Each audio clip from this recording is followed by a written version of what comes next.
Hey, good morning, everybody. So good to be with you again on this Tuesday morning, 9 a.m. Central Time, here in the great village of Barrington, Illinois, outside of Chicago, Illinois. And I am looking forward to today, continuing our conversation about innovation truths in this age of disruption, this age of acceleration. I'm absolutely loving the conversations that we're having, these 34 innovation truths that really define the mindset and the thinking that we individually and our organizations, our teams are going to need to continue to find that relevance and that sustainability and that profitability going forward. We're committed to helping this channel of distribution thrive. That means all 415,000 individual locations from 30,000 different businesses need to thrive, and that means you and I, the 6 million professionals throughout distribution, need to thrive as well. We're going to get started with innovation truth number 17, I think, in just about 2 minutes. So come on in, you guys. I am so glad you're here. Let me know that you're here. Say hello in the comments. Let me know where you're from, how you're feeling today, what's on your mind, and then we're going to get started in exactly 2 more minutes. Here we go.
Hey, good morning, everybody. Thanks for being here. Just as that music was going off, felt like I was at the craps table or something, getting ready to roll some snake eyes or something like that. But hey, good morning.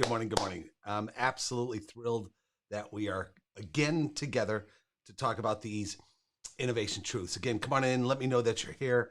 I said it earlier that, we at UnleashWD are absolutely committed to helping the channel of distribution thrive. And I do believe that means that the individual 30,000 or so businesses that include about 415,000 individual locations throughout the country, if the channel is going to thrive, it suggests every one of those businesses needs to thrive. And I think what we need to talk more about going forward as well is that if those individual businesses are going to thrive, it means that the 6 million professionals throughout distribution need to thrive as well. And we're absolutely committed to all of that. And these LinkedIn Lives, and James, or Michael, I know you're from coming in on Facebook. These are all geared towards doing a small thing to help the channel the businesses, and we individually thrive. So come on in, say good morning. I'm absolutely thrilled that you're here. Let me say hello to y'all. Flavio, my friend, how are you down in the real deep south of Brazil? Great to see you coming back each morning, man. I can't wait until Flavio, you and I get to actually be in the same room and hug each other again. It's been too long, my friend. James, great to see you. Thank you for being here. Love that you continue to come back. Michael, how are you, buddy? From Shrewsbury, Massachusetts. I assume that's in the Boston area, is it? Is it, Michael? Joe, thank you for thinking of me, man. I got my Diet Coke. I am ready to go. But I will keep it in the view so that nobody gets worried about me. All right, so thanks. Jonesboro, Arkansas is in the house. I absolutely love it. Sam, great to see you, my friend. Thank you for being here. And Theus, thank you for being here as well, man. Absolutely love to see you. I know you're a good friend of Flavio, and really appreciate you joining us here. And Michael, yeah, so 1 hour west of Boston. I used to live in Westford, Massachusetts, Michael, when I was starting out in my sales career years ago. So I know that there's some of you that are joining us for the first time here. So let me kind of set the stage and the context of what we're doing here. All right. Sorry, wait, before I do that, I'm laughing because Theus, you say that you're here in Brazil with your Diet Coke. I got to tell you something, man. I need a sponsorship now from Diet Coke, I think. What do you guys think? Can you help me do that? Okay. So the context of what we're doing.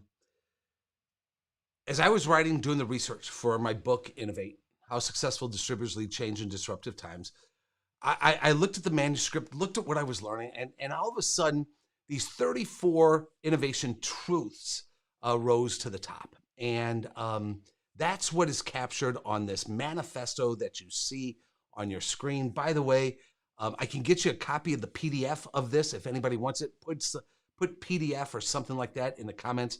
I'll go around and make sure that we get that to you. And what we're doing in these LinkedIn Lives now is we're exploring one of these each day as we go forward. And today is number 17. I'm excited about what I have to share with you. I hope it's going to generate a lot of thinking and conversation. I really want to get into it. So if you're ready, I'm ready. I said, let's go, let's go, let's go.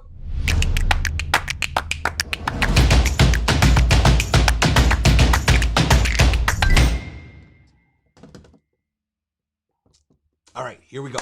All right, innovation truth number 17 says, reinvent our business before someone else does. We must reinvent the business before someone else does. And it's really starts with a mindset, right, of leadership, understanding, as we've been talking about over the last several weeks, this age of disruption, this age of acceleration that we are in. It really takes an understanding that, and a belief that what made us relevant as a business yesterday may or may not make us relevant as a business tomorrow, right? If we're going to reinvent our business before someone else does, it takes the mindset of leadership to say what made us profitable yesterday may or may not make us profitable tomorrow. It takes the mindset of leadership that says what made us sustainable as a business yesterday may or may not make us sustainable as a business tomorrow or for the next generation. So we must have that mindset that says, let's continue to look for those opportunities for the change, transformation, innovation, yes, even the reinvention that our businesses might require to remain relevant, sustainable, and profitable in this age of disruption and in this age of acceleration. So does that make sense? And do you guys agree with that premise, right? That what made us relevant, profitable, sustainable yesterday may or may not make us relevant, profitable, sustainable tomorrow. And if we believe in that premise, it says we got to take that further and say we must continually be looking for those opportunities for reinvention, where it makes sense, within our business before it's too late. Just one example. I was thinking about this as I was driving in this morning. Tesla, right? Obviously reinventing the business of transportation. I was going to say the automobile business. So reinventing the business of transportation, the automobile business. And you can see the trouble that Detroit is having, right? Trying to keep pace now with the Teslas of the world. We must reinvent our business before someone else does. It does tie into, one of the key premises that I took from my research for my book, Innovate, that I mentioned earlier.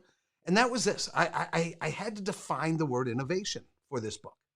And I defined the word innovation as leading customers to a better future for which they are willing and capable of rewarding you.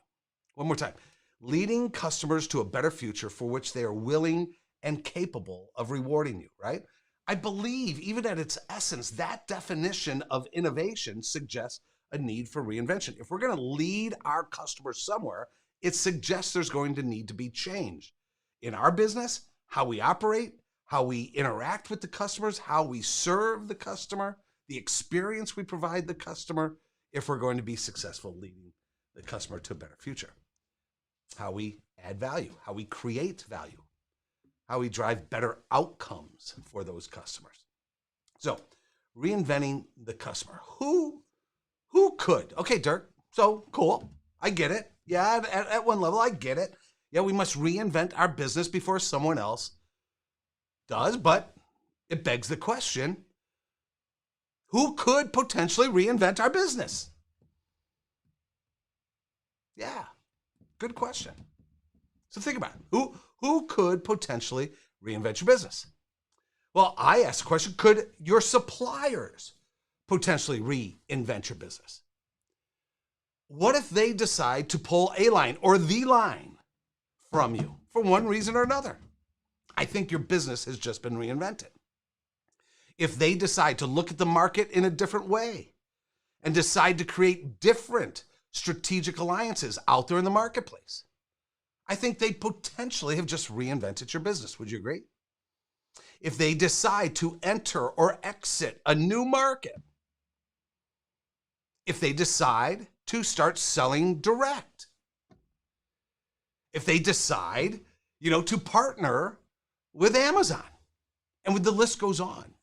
I think any one of those scenarios is possible. We see those happening out there in the marketplace today. And I think they're indications of someone else reinventing our business, because every one of those is going to impact how we are going to have the ability to create, deliver, and capture value. Right? Would you agree? Does it make sense? Okay, so maybe suppliers could reinvent our business. Anybody else? Well, how about your employees? Yeah. Could your employees potentially reinvent your business? Right? If your ability to attract and retain the quality of talent that's going to be required, not for yesterday, but for tomorrow. If we don't have the strategy to do that, I got to tell you this, I believe your employee base has just reinvented your business. Coming out of the pandemic, the demands of our employees in terms of the future of work, how they are going to want to work, a hybrid potential scenario, sometimes in, sometimes working remotely. The culture that they're going to require, maybe because of the social causes that are sweeping this country and sweeping the world and sweeping the mindset of our employees, impacting how they want to work, who they want to work for, the purpose and meaning that they find in their work. You know what? If they don't find that in your business, in your culture, I think they've just reinvented your business to a degree. The skills and capabilities that tomorrow, again, not yesterday, is going to require, but the skills and capability that the market is going to demand tomorrow in this age of disruption, in this age of acceleration, as we become more digital. If our employees do or do not have the skill sets that's required, do or do not have the ambition to reskill themselves and relearn and enhance their capabilities going forward, I think potentially your employees can reinvent your business. You agree? Yeah, we must reinvent our business before someone else does. So our suppliers, our employees, anybody else? Yeah. I think maybe even our customers could potentially be out front trying to reinvent our business, putting us on our heels, putting us on the defensive, putting us with our back against the wall, right? The customers, as they evolve, as their markets change, as we come out of this pandemic, our customers have new expectations. They have new demands. They're putting in place new processes to buy, to partner, to interact, if you will. They're defining their future of work, right? They're defining their future of work, which means how we're going to have access to them is going to change. Diversity requirements. Their adoption of technology, the list goes on. You know, how our customers are going to want to do business in the future could, in fact, I believe, we see this, you see this, could reinvent our business. We must reinvent our business. Innovation truth number 17, before somebody else does. Does this make sense to you guys? I'd love your thinking. I'd love your comments. What's going through your mind as you contemplate this thought with me? Michael from Shrewsbury says, lean forward and reinvent yourself before your competitors do that for you. Yeah, absolutely, Michael. I love it. Yeah. So lean forward and reinvent yourself before your competitors do that for you. And Michael, I was on a call with a series of about I was on a call with about 5 different CEOs recently. And I loved what one of the CEOs said. He said, DIRK, what we need to be concerned about is not the competitors that we know. Let's go back to what you said here, Michael, right? Lean forward and reinvent yourself before your competitors do that for you. Yeah, 100% agree. And the CEO who I'm referencing agrees 100% with that, Michael. But he wants to expand our thinking further. And he says, we have to be concerned not just with the competitors that we know, who are inside our tent, inside our vertical, if you will, inside our markets, if you will. What he's really pushing the industry to understand is he says we have to be more afraid of, if that's the word to use, more afraid of those individuals, those organizations, those non-traditional competitors, here he goes, that we don't even know about, who are outside of our tent, and they're looking in our tent, and they like what they see, and they see opportunity. You know, they think like Bezos, your margin is my opportunity, and they're looking inside our tent. And he says, yeah, those are the ones that we have to be concerned about going forward. So, Michael, I appreciate it, man. I appreciate it 100%. Flavio, yep, good. We're like-minded. Thea says, yeah, it makes sense. More than who. The question is, how do you do it? Absolutely. That's the question, right? And we got to continue to think about this mindset, and then it's up to us to talk about the how. And, you know, maybe after I go through these 34 innovation truths, Thea, I'll dive into our model of the innovative distributor, because I believe that model of the innovative distributor really provides a roadmap for the how for a lot of this. But let's continue this, okay?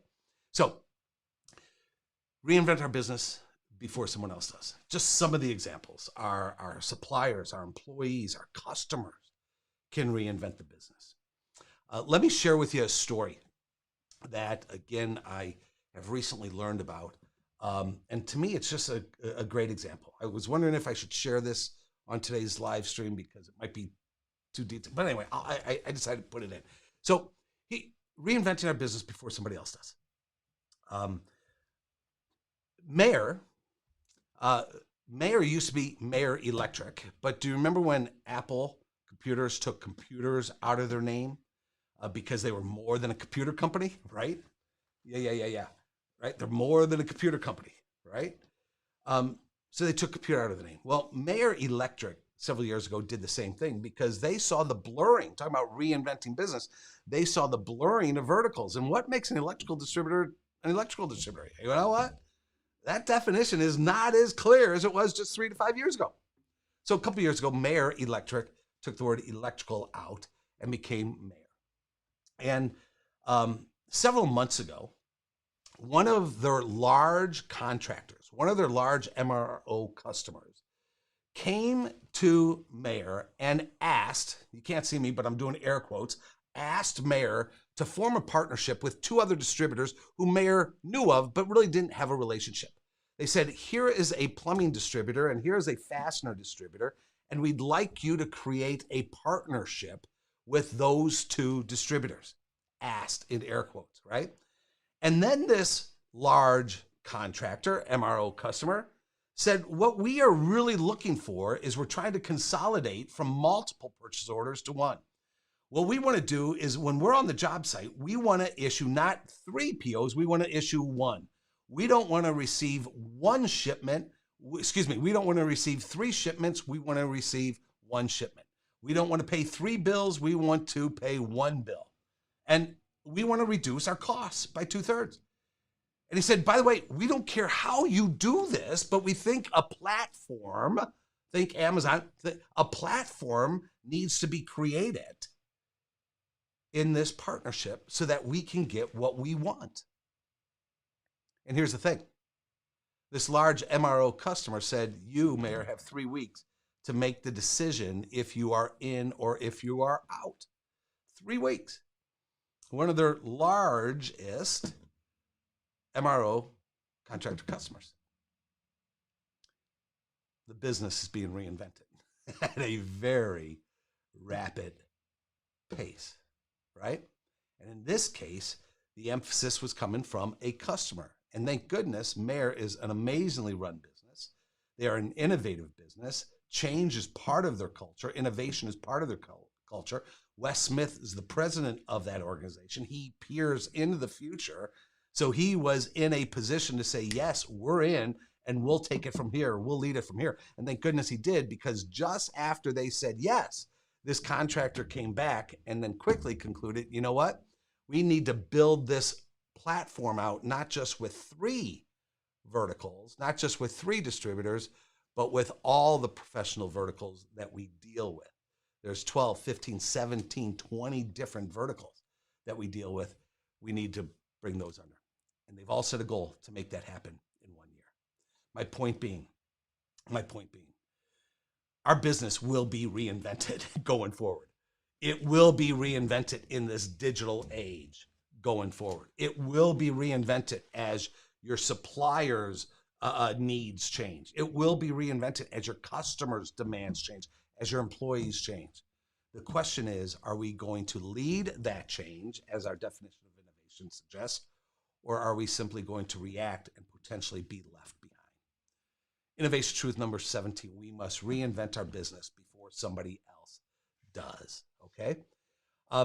One other thing relative to this. I think what this requires, I love this statement as I was doing a think tank with CEOs maybe 2 years ago, and the term constructive paranoia came out. If we're going to reinvent our business before someone else does, it suggests that we as leaders must have a healthy dose of constructive paranoia. That's when we are constantly facing the future. Right? I understand what got us to where we are today, but we must constantly face the future, identify the next opportunities, right? While having a healthy awareness of the threats around us, the threats that could potentially reinvent our business. And we must constantly be questioning if the business is built for what the market is going to demand next, not for what got us here. But is our technology stack, is our technology platform, is our culture, is our vision, is our value proposition, are our strategic alliances with our suppliers, is our business model, is it all built not for yesterday, but for what the market's going to require tomorrow? That's constructive paranoia. That's what's required if we're going to reinvent our business before someone else does. So let's see, Joe says relationships and partnerships have to go hand in hand without question, Joe. I appreciate that. And, you know, really defining what a partnership is today, I think is absolutely critical. One of the things I did, I'll digress just for a second. 4 years ago, I did a research project for the National Association of Electrical Distributors on strategic partnering between suppliers and distributors. And Joe, to your point about relationships and partnerships going hand in hand, one of the things I learned is that by and large, distributors don't understand the business model of manufacturers. And by and large, manufacturers don't understand the business model of distribution, and they're trying to partner, and their goals aren't aligned. And we have a lot deeper opportunity, an opportunity for a lot deeper strategic conversations, strategic partnering. I'm going to take your words, and deeper relationships, I think, Joe. And I think there's an opportunity there to reinvent our business, quite frankly. Okay. So there you have it, guys. Innovation Truth number 17. I hope this has stimulated your thinking as it does mine, as I think about it, as I talk about it all the time. Let me know in the comments one more time below what's going through your mind. If you agree, if you disagree, what you're thinking about this Innovation Truth number 17, that we must reinvent our business before someone else does. Guys, I really appreciate we all spending this time together. We're going to continue on this path until we get through all 34 of these Innovation Truths. So I really appreciate you being here. Continue to help us spread the word if you don't mind. If you're getting value out of this, I'd love a like if you don't mind. That does a lot of good for us. I'd love a comment. And if you don't mind sharing this with your network, it just all helps us out tremendously, okay? So with that in mind, guys, please know that I'm thinking of every single one of you. Please know that I'm thinking about your businesses. Please know that I'm thinking about the market. Please know that, as I said earlier, man, we are committed to helping this industry, this the world of distribution, the businesses, and you individually thrive, right? Because that's what it's required to thrive both personally and professionally. And I really appreciate you all being here. Joe, thank you. Oh my goodness. Hey guys, I love you all. My day was just made seeing Doug Jones. Doug, man, I miss you, my friend. We need a beer together. Reinventing every month is challenging. It is. It's tiring, isn't it, Doug? It is tiring. It's hard. It's difficult getting the alignment for it. I mean, you and I could go on and on. And I think there's a time for it, right? But having that mindset like you do, Doug, to make epic cultures or epic experiences, right? Epic days and magnetic cultures. I mean, the way you reinvented your culture at Heinz, Doug, to be magnetic is absolutely amazing. And thank you, my friend. I appreciate it. Great seeing you. Everybody, thank you so much. Flavio from the deep, deep South, thank you again for being here. Everybody else, let me know how your day is going, and we will see you.